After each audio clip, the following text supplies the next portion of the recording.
Hello friends, welcome to my channel robotic way. आज की update आ रही है एसएससी सीजीएल की तरफ से। तो चलिए जानते हैं पूरी जानकारी।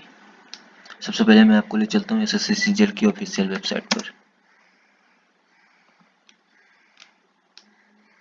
जैसा कि आप देख पा रहे होंगे, ये सबसे ऊपर एसएससी सीजीएल एसएससी का ऑफिशियल वेबसाइट है। यहाँ पर जैसा कि आप देख पा रहे होंगे, सबसे फर्स्ट अपडेट जो है 29 दिसंबर का, वो एसएससी सीजीएल के लिए अपडेट है। मैं इसे डाउनलोड कर लिया हूँ। तो चलिए जानते हैं पूरी जानकारी। जैसा कि आप देख पा रहे होंगे, एसएससी सीजीएल की फॉर्म 29/12 से स्टार्ट हो चुकी है फॉर्म भरने की डेट, और 31/1 तक इसकी लास्ट डेट है। 31 जनवरी तक आप ये फॉर्म भर सकते हैं। और इसकी जो एग्ज़ाम डेट है वो 29/5 से 7/6 रखी गई है। और समय के हिसाब से इसकी डेट चेंज भी की जा सकती है। वो आपको वेबसाइट पर एप्लीकेशन जब आप खोलेंगे तो उसकी इन्फॉर्मेशन दे दी जाएगी।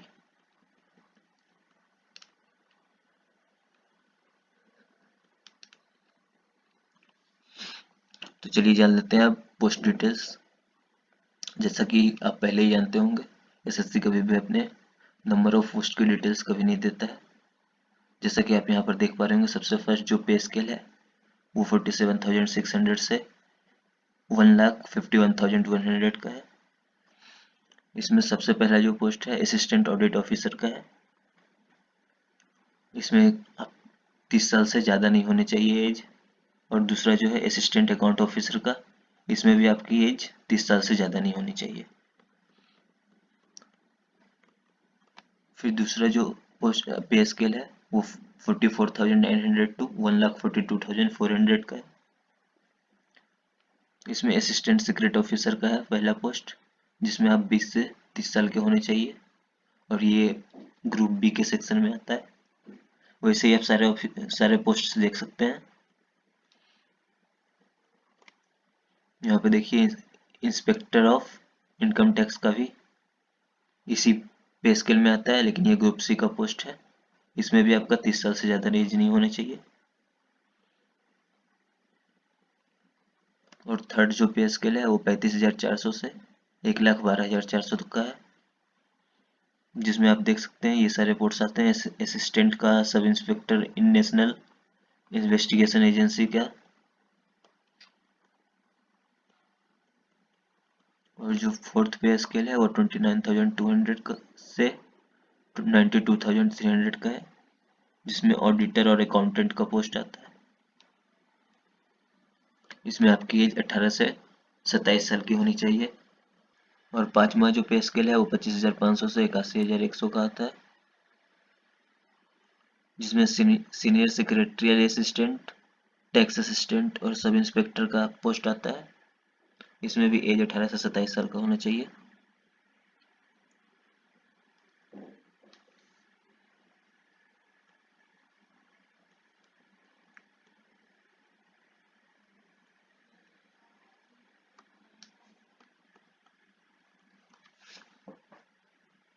जैसा कि आप यहाँ पे देख पा रहे होंगे, एज लिमिट जो वहाँ पे मैंने बताया था 18 से 27 साल, तो यहाँ पे ईयर्स वाइज लिखा हुआ है।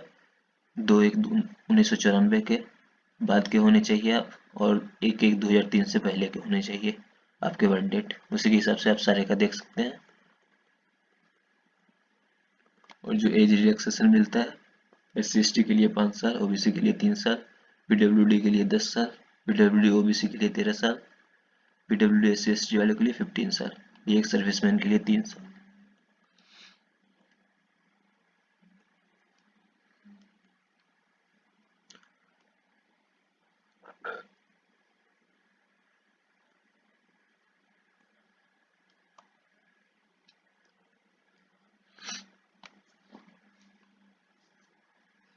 अब बात कर लेते हैं इसेंशियल क्वालिफिकेशन की। जैसा कि आप यहाँ पे देख पा रहे होंगे, असिस्टेंट ऑडिट ऑफिसर और असिस्टेंट अकाउंट ऑफिसर जो सबसे फर्स्ट पे था, आपको बैचलर्स डिग्री कंफर्म होनी चाहिए। किसी भी यूनिवर्सिटी या इंस्टीट्यूट से आपकी बैचलर डिग्री कंप्लीट होनी चाहिए। और चार्टर्ड अकाउंटेंट या फिर मैनेजर अकाउंटेंट का सर्टिफिकेट भी होना चाहिए, या फिर मास्टर्स इन बिजनेस एकेडमिक और फाइनेंशियल में होनी चाहिए आपकी डिग्री, ये डिजायरेबल में है। और जो दूसरा है जूनियर स्टेटिस्टिकल ऑफिसर का, उसमें आपका 12th में मैथ में 60% होना चाहिए और बैचलर डिग्री आपकी कंप्लीट होनी चाहिए। मतलब बैचलर डिग्री के साथ 12th के मैथ में आपका 60% होना चाहिए मिनिमम, या तो फिर बैचलर डिग्री विथ स्टैटिस्टिक्स होना चाहिए आपका। और इन दोनों के अलावा बाकी सभी पोस्टों के लिए आपकी सिर्फ बैचलर डिग्री कंफर्म होनी चाहिए, यानी आप ग्रेजुएट होने चाहिए किसी भी कॉलेज से। चलिए बात करते हैं अप्लाई कैसे करना है। मैं आपको डिस्क्रिप्शन बॉक्स में वेबसाइट दे दूंगा, आप वहां पर से क्लिक करके इसकी ऑफिशियल एसएससी की ऑफिशियल वेबसाइट पर पहुंच जाएंगे। वहां पहुंचने के बाद आपको डायरेक्ट यदि आपने रजिस्टर कर लिया है तो डायरेक्ट लॉगिन करना है, जो आपको आईडी पहले से मिली होगी। यदि नहीं तो फिर आपको पहले रजिस्टर करना होगा, और उसके बाद फिर जो मेल आएगा आपके पास रजिस्ट्रेशन नंबर और पासवर्ड का, उससे आपको रजिस्टर करना होगा। उसके बाद जैसे ही आप रजिस्टर करना शुरू करेंगे, उसमें आपको लास्ट में डॉक्यूमेंट्स मांगेगा। डॉक्यूमेंट्स में फ़ोटो और साइन का अपलोड कर देना है। फ़ोटो आपकी पिछले 3 महीने के अंदर की होनी चाहिए और 3.5 सेंटीमीटर इंटू 4.5 सेंटीमीटर की होनी चाहिए, और उस पर डेट डला होना चाहिए। डेट डला हुआ होना चाहिए, ये बात बहुत ध्यान में रखिएगा, क्योंकि बहुत लोग ऑलरेडी गलती कर चुके हैं ये। और बाकी मैं आपको फॉर्म पूरा भर कर भी दिखाऊंगा, उससे आपको हेल्प मिल सकता है। इसकी एप्लीकेशन फीस सिर्फ 100 रुपये है।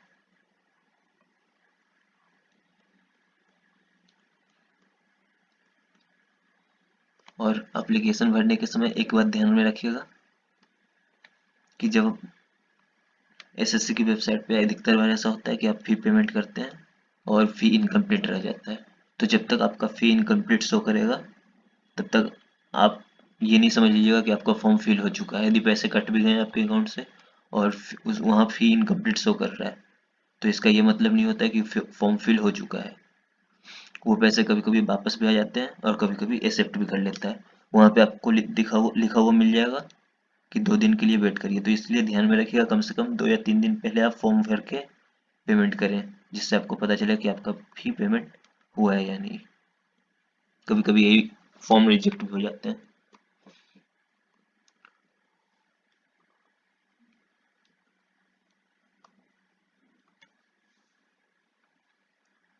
अब बात कर लेते हैं सेंटर्स की। जैसा कि आप देख पा रहे होंगे, सेंट्रल रीजन के लिए बिहार और उत्तर प्रदेश का ये सारा सेंटर दिया हुआ है। वैसे ही ईस्टर्न रीजन के लिए सेंटर्स दिए गए हैं, बाकी सारे रीजन्स के लिए सेंटर्स दिए गए हैं, आप चेक कर लीजिएगा एक बार।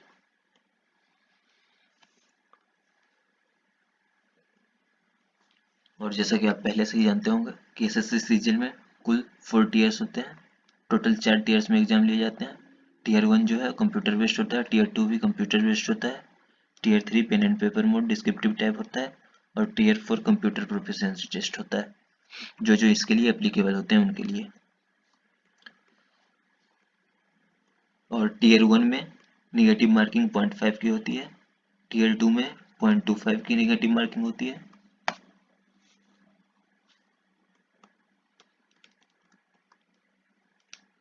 पहले आपको इसकी फुल डिटेल्स दिखा देता हूँ। जैसा कि आप देख पा रहे होंगे, टीयर 1 में 4 सब्जेक्ट्स आते हैं। पहला general intelligence and reasoning, second general awareness, qualitative aptitude, और फिर इंग्लिश कॉम्प्रिहेंशन। चारों के 25-25 क्वेश्चन होते हैं, सभी के 2-2 मार्क्स। ये 100 क्वेश्चन सिर्फ 1 घंटे में बनाने होते हैं। और उसके बाद फिर होता है टीयर 2 का एग्जाम, जिसमें क्वांटिटेटिव एप्टीट्यूड के 100 क्वेश्चन होते हैं 200 नंबर के। इसके लिए 2 घंटे दिए जाते हैं। और फिर इंग्लिश लैंग्वेज एंड कॉम्प्रिहेंशन के 200 क्वेश्चन होते हैं, जिसके लिए 200 मार्क्स होते हैं और 2 घंटे दिए जाते हैं। फिर थर्ड है स्टैटिस्टिक्स और fourth paper general studies. First और सेकंड पेपर सभी के लिए कंपलसरी होते हैं, लेकिन पेपर 2 और पेपर 3 एंड पेपर 4 स्टैटिस्टिक्स और जनरल स्टडीज वो कुछ कुछ वालों के लिए ही सिर्फ होते हैं। स्टैटिस्टिक्स का पेपर सिर्फ जूनियर स्टैटिस्टिकल ऑफिसर के लिए होता है, इन्हें ही सिर्फ पेपर 3 देना होता है। और पेपर 4 जो है जनरल स्टडीज का, वो सिर्फ असिस्टेंट ऑडिट ऑफिसर का के लिए होता है। और मेनली जो इंग्लिश लैंग्वेज है उसमें 0.25 का ही नेगेटिव मार्किंग होता है और बाकी तीनों पेपर में 0.5 का नेगेटिव मार्किंग होती है।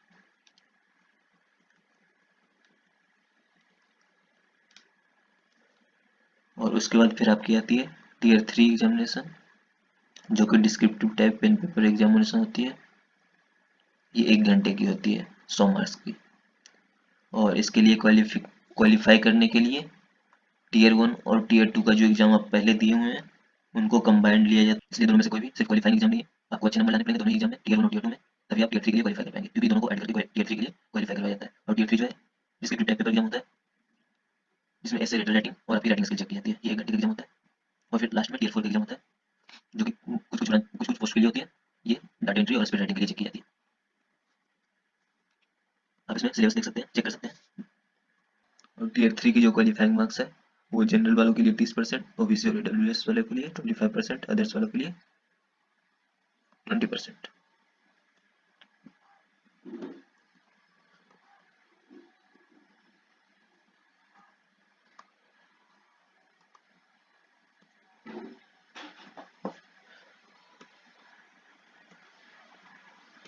इसी तरह की और भी जानकारी के लिए हमारे चैनल को सब्सक्राइब कर सकते हैं और प्लीज़ यार वीडियो शेयर कर देना।